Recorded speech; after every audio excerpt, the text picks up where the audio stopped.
আসসালামু আলাইকুম প্রাণপ্রিয় ফ্যান ফলোয়াররা। আজুগড়া খালে খাজির নৌকা ঘাটের যে বয়স যতদিন, এই বট গাছটার ততদিন বয়স। আজুগড়া খালে খাজি যখন নৌকার ঘাট ঢেকে আনলো গুদারা পাওয়ার জন্য, এনে বট গাছ বুনছিলেন। আজুগড়ার চরে বটতলা নাম দিয়েছি। সেই বট গাছ এখন আর্জেন্টিনার পতাকায় পরিণত হচ্ছে। দেখেন কেমনে দর্শকরা, আমরা সবাই মিলিতভাবে 200 টাকা করে চাঁদা দিয়ে রং কিনে এনে আমরা কাজ করাচ্ছি। দেখেন পুরা বট গাছটা পতাকায় পরিণত করছি। সবাই একটু ভালোবাসা দিবেন, আইডি ফলো করে দিবেন, লাইক কমেন্ট শেয়ার করে দিবেন। সবার কাছে এটাই দাবি, এটাই চাই।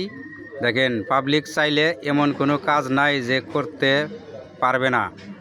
10 জন মিলে দেখা যায় 200 টাকা করে চাঁদা ধরে এই যে 10-12 হাজার টাকার রং খরচ করা হচ্ছে, কামলা খরচ করা হচ্ছে। আর্জেন্টিনার পতাকায় পরিণত হচ্ছে বট গাছটা। যে বট গাছটা মানুষের ছায়া দেয়, মানুষ ওই জায়গায় বসে জিরাই আমরা আরাম করি। সেই বট গাছটা এখন আর্জেন্টিনার পতাকায় পরিণত হচ্ছে। আগামীকাল সাংবাদিক আসবে, এসে সমস্ত কিছু ভিডিও করে নেওয়া যাবে। সবাই একটু ভালোবাসা দিবেন, সবার কাছে চাই সবাই সবার পাশে থাকেন, কেউ কাউকে অহংকার করবেন না, এটাই আমি দাবি করছি।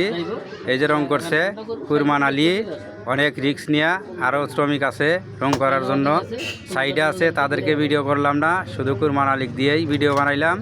পুরা গাছটা রং করা হচ্ছে, শেষ হয় নাই, অনেক রং বাকি আছে। আগামীকাল সারাদিন করলেই রঙের কাজটা শেষ হয়ে যাবে।